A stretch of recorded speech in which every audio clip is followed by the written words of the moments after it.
This week marked a historic moment as Africa's environment ministers gathered for the 20th ordinary session of the African Ministerial Conference on the Environment, celebrating exactly 40 years since African leaders first gathered in Cairo with a bold vision, protecting the continent through collective environmental action. From the heart of environmental diplomacy at the UN headquarters in Nairobi, my name is Zena Bondati, and this is Earthwise.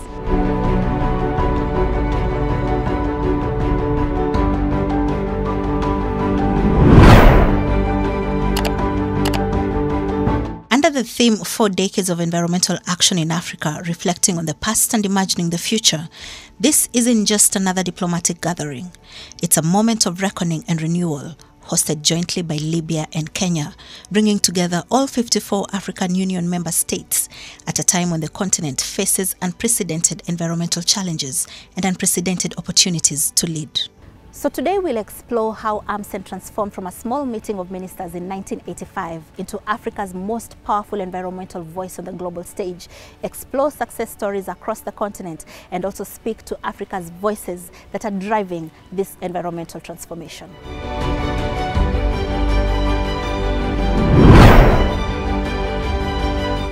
The difficult responsibilities that you have as ministers responsible for matters environment. We live in a very challenging moment in our history that matters climate change is posing an existential threat to humanity and to all life on Earth. And therefore, it calls on all of us in solidarity to stand together and ensure that climate action becomes part and parcel of every development program that we undertake. I remember in 2022, 2023, when I was a humanitarian physician, when there was a cholera resurgence, and this was because of environmental challenges. We had challenges in the environment where certain countries, there was the Cyclone Freddy that affected Malawi and Madagascar, leading to cholera. Again, we had a drought in the Greater Horn of Africa, where Kenya is one of the countries. And again, we had countries in the Western Africa region, again, who are facing drought. And again, there was the catastrophe that came with it. And so from this, we realized that when the environment is affected, the issues of climate change, they have a ripple effect. They have a ripple effect in the economy. They cause disease, they cause destruction, they cause distress. And so the ultimate goal is to ensure that we are looking at resilience, and we are ensuring that we have adaptation and mitigation strategies when it comes to the issues of climate change.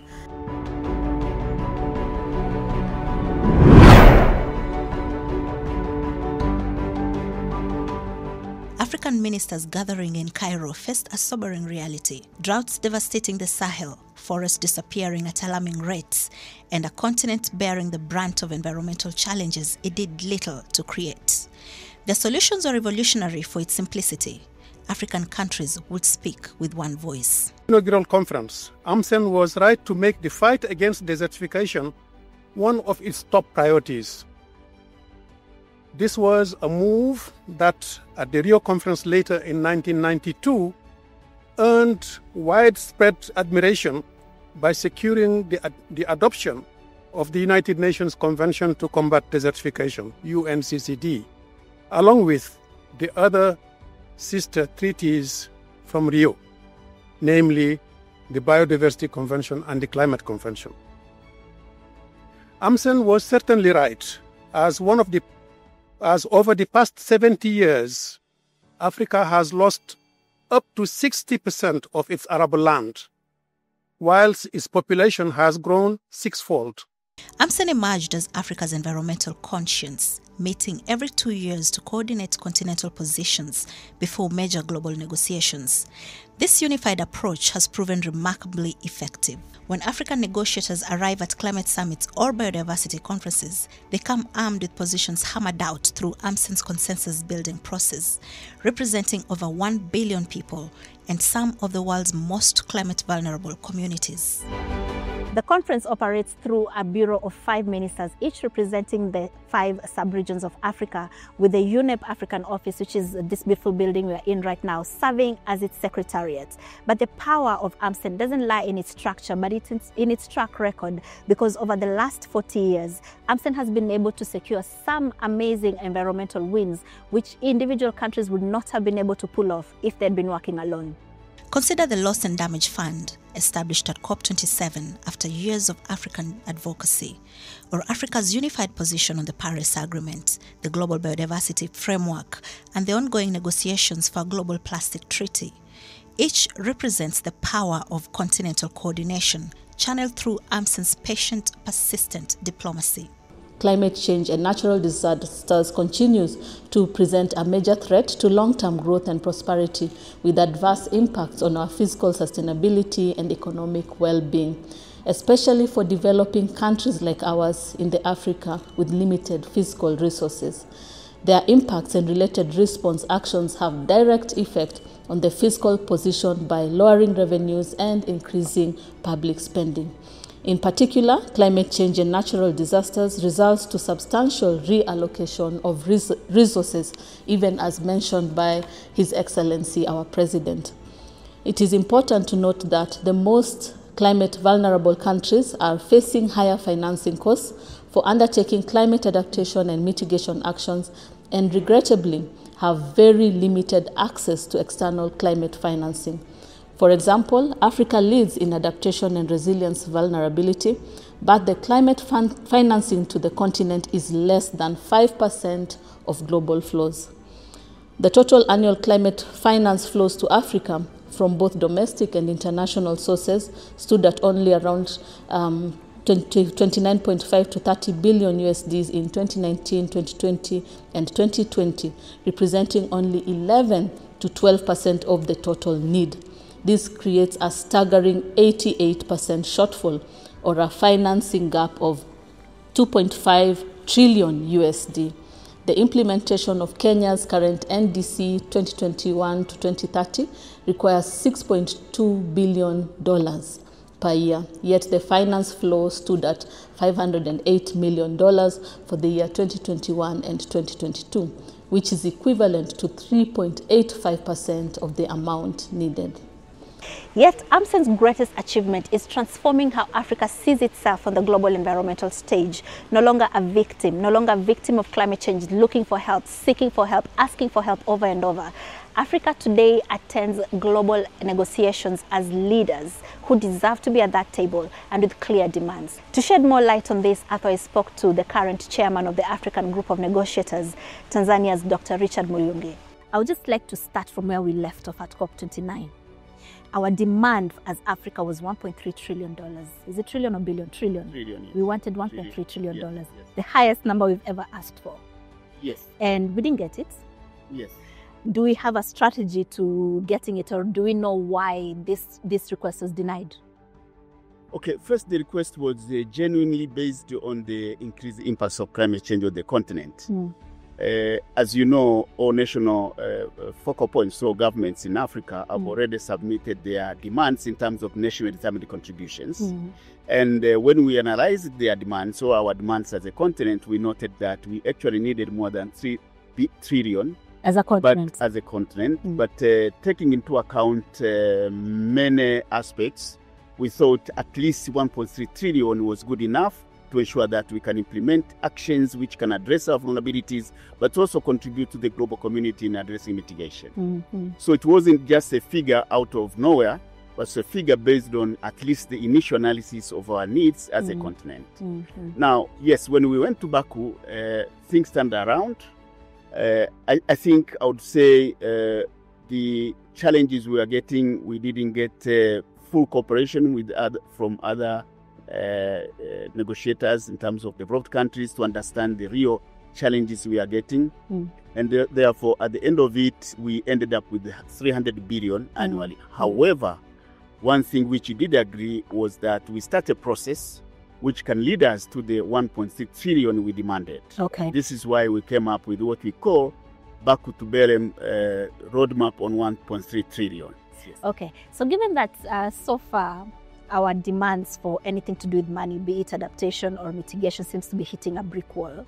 And you've seen, we depend a lot on the Western countries to give us this money. And we've seen the USA being one of the key polluters and therefore one of the key people we need at the table for these discussions with money, has a leader who doesn't believe in the COP process, doesn't believe in the climate thing. Is that going to affect us in any way? Well, indeed, in two ways. One, of course, in terms of working at the global community to reduce emissions. This is why the Paris Agreement was put in place, to ensure that we cooperate in reducing emissions. So when you see a country which is a key, one of the key emitters, is pulling out, certainly the emissions are going to escalate. Okay. Because we do not have that another country on the table. But the other issue is the resources. As you know, we were banking on such countries which are meeting in the context of the Paris Agreement and the convention to ensure that they provide resources consistent with what we already agreed as commitments. So if a country pulls out, certainly will be impacted. We have already seen the impacts in terms of the resources within the Green Climate Fund, the resources within the Adaptation Fund, the LDC Fund, as well as the newly adopted Loss and Damage Fund. The resources in there were provided by all developed countries, including the US. So if you pull out, certainly the impact will be felt. So in Africa, you represent 54 states, all the 54 states of Africa. Each one of them has different vulnerabilities, different places on the climate spectrum. Those who suffer severe flooding, we are not all facing the same symptoms at the same time, which means our priorities are not exactly the same. If you look at the challenges of balancing economic prospects versus the climate needs. For example, some people are pushing for a complete phase out of fossil fuels. We have some economies in Africa that depend on these fossil fuels. Look at South Africa with coal and Nigeria with oil. How are you balancing all of this so that when you're all at the table, you're all speaking the same language? Well, I think this is a well-agreed approach that the phasing down or phasing out of fossil fuel does not necessarily affect Africa. You rightly said that our development needs security in energy. Energy security is key in terms of our development aspirations, and therefore the options on the table, the available resources, energy resources, cannot be abandoned. We do not intend to do so in the near future, and this is our position as a continent. We need to continue working towards, of course, decarbonization, but not compromising the development aspects of the continent. And therefore, the resources within Africa, whether it's in South Africa or in Tanzania or somewhere anywhere else, should be used as much as we can. We do understand, of course, they need to be part of the global international community to decarbonize the world, but that does not mean that we should compromise our development aspect based on the energy security we need.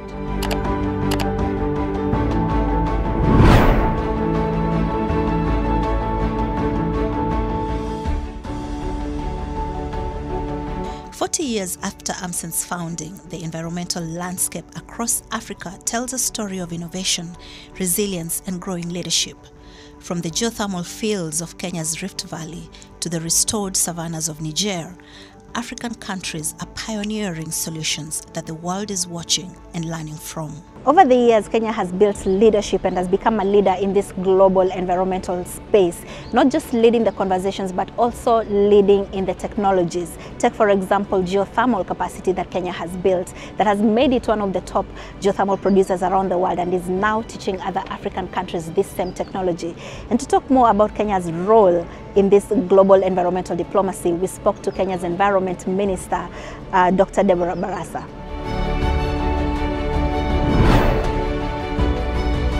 So, Waziri, at this AMCEN, when you made a statement before the ministers, one thing you said, you talked about climate finance, and you talked about one of the weaknesses or the challenges that Africa faces is the debt nature of the financing, which then means we can't be involved in climate adaptation or mitigation activities as we would like to. And this is something that Kenya has been saying since COP28 in Dubai. And here we are still seeing it.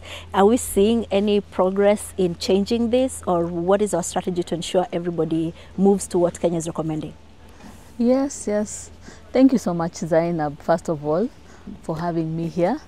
This is quite a delight. I'm excited to be here at AMCEN. And as you know, we are the co-hosts of AMCEN this time round. And really this is profiling and positioning Kenya as a leader in matters of climate, yeah, in matters of sustainability, improving the conversation, acting as a bridge for Africa in global advocacy and policy making. And so we are really excited as Kenya to be the co-host. And one of the interesting things that I had shared earlier on was on FLOCA. This is one of the projects that we're really excited about as Kenya. That is the financially locally led climate action program. So with the FLOCA program, we are really championing climate resilience, adaptation and mitigation by ensuring that it starts from the community level. We know that in certain areas of the community there's high vulnerability, and so we need to strengthen the community. We need to reach out to the last mile. And so when FLOCA was initiated, it was all about county level. And so at ward level, we are able to conduct risk assessment. And these are again aggregated at county level. Once aggregated at county level, then we come up with a work plan and a budget plan. And this can be shared to Treasury. And then money is trickled down to community level where implementation occurs. And so through this, we are seeing this quite a great impact at community level. Equally, when you look at the bottom-up economic transformation agenda, it's all about the communities. It's about supporting the base of the pyramid. So far, we've been able to disburse 10 billion Kenya shillings, and 11 billion Kenya shillings is on the pipeline that will be able to support various counties as they implement the same. Okay. Yet again, there have been challenges on inadequacies of resources, of which we are looking into resource mobilization, looking how we can tap into the Global Climate Fund, among other areas, so that we can support the country. Yes. Okay, so are you seeing more and more ministers becoming receptive? Because in your statement you made policy recommendations that Kenya was recommending, and one of them was shifting away from debt-based financing. Lucky for us, FLOCA is not a debt-based financing. Are we seeing other ministers starting to warm up to this policy recommendation? Absolutely, absolutely, and we've had many of the ministers coming to learn. And we've invited them actually for Mazingira Day, which is 10th of October. So far, we've gotten 3 ministers who have shown quite great interest, and some who will be supported by the FLOCA project. Okay. So we believe that this kind of initiative will not only be able to shape Kenya, but Africa and beyond in terms of adaptation and mitigation. Okay. Yes, and so we are excited about this. Okay, right? So AMCEN is now celebrating 40 years, and Kenya is a co-host. A lot that the ministers have been able to achieve, if you look at between 1985 until date. What are some of these achievements that you'd say Kenya is proud of? No, Kenya, we are proud of many things. Maybe first, let me start with our position. We are happy that our president is the chair of KAHOSK, right? And secondly, again, he's a champion of early warning for all. Again, we are hosting UNEP. We are the only country in the global south that has a UN headquarter. So it's really positioning us in terms of Africa being a capital for African diplomacy. And as you know, the president was here yesterday just touring the compound and seeing where we'll be having the expansion of the UN in Kenya. This again will profile us even higher as the capital for African diplomacy, improving capacity building, improving our institutions, our infrastructure, job creation, empowering us as well as improving even the tourism sector, among others. So we are really excited about that. But even when you look at the part of advocacy and positioning us as champions and as leaders when it comes to environment globally, then we are really in that position. Okay. So we are looking into ensuring that we are implementing, we are championing various policies at global level and ensuring that we are implementing and showing impact and outcomes. I would like to say that in these discussions that we have had quite recently, We are sharing our best practices in issues of climate adaptation and resilience, and we are pushing for actions in this in Africa and beyond, talking about drought-resistant agriculture and water management. And again, we are looking at the issues of joint funding mechanism. How can we also pool resources and have resource mobilizations strategies for projects in Africa. Renewable energy and green industrialization is again another area. You know, Kenya is a leader in geothermal and solar energy. Actually, 85% of our electricity is generated through clean energy or clean sources.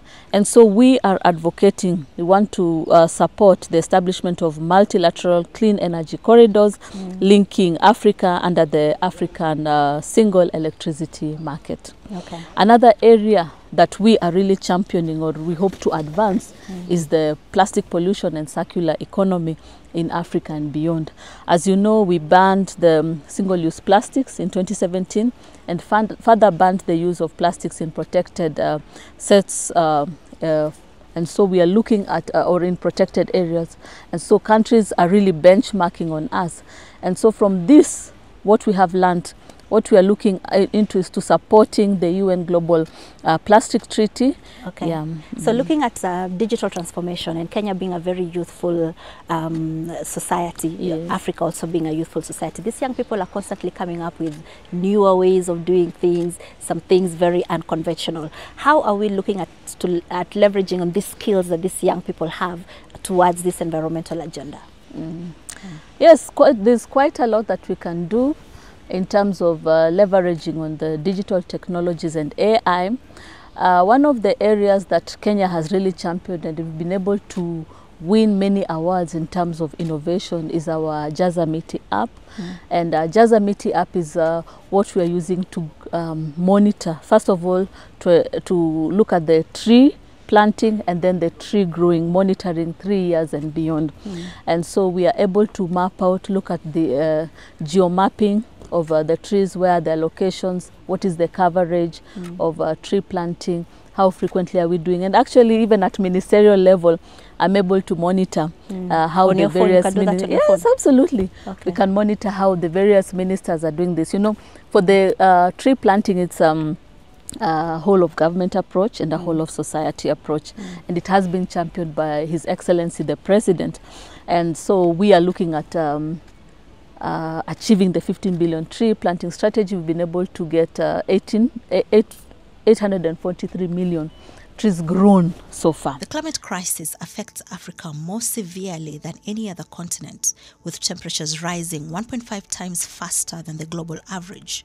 600 million Africans still lack access to electricity, while land degradation threatens food security across the Sahel. Political instability in some regions complicates environmental cooperation, and the scale of financing needed, measured in trillions rather than billions, dwarfs current funding flows. To address these challenges and ensure a truly sustainable and climate-resilient future for Africa, Kenya proposes the following policy recommendations. A fundamental shift from debt-based instruments to primarily public grant finance is required for climate action in developing countries, particularly for adaptation, to prevent further indebtedness and ensure genuine support. At the end of AMCEN, what is known as a Nairobi Declaration is what the ministers came up with. And at the end of it all, 35 ministers had shown up, but all 54 countries of Africa had been represented. Now, this AMCEN was under the leadership of Libya as the president of the session, and Libya will now lead the AMCEN for the next 2 years, setting the agenda, the environmental agenda for the continent. Now, I hope you've learned something in this episode, because this episode is all about telling you about AMCEN and taking you back in history to see how we got to this point. And as we move forward, we hope that you'll carry that environmental spirit in you, and we'll see you again in the next episode. Would you like to interact with us? Otherwise, would love to hear from you.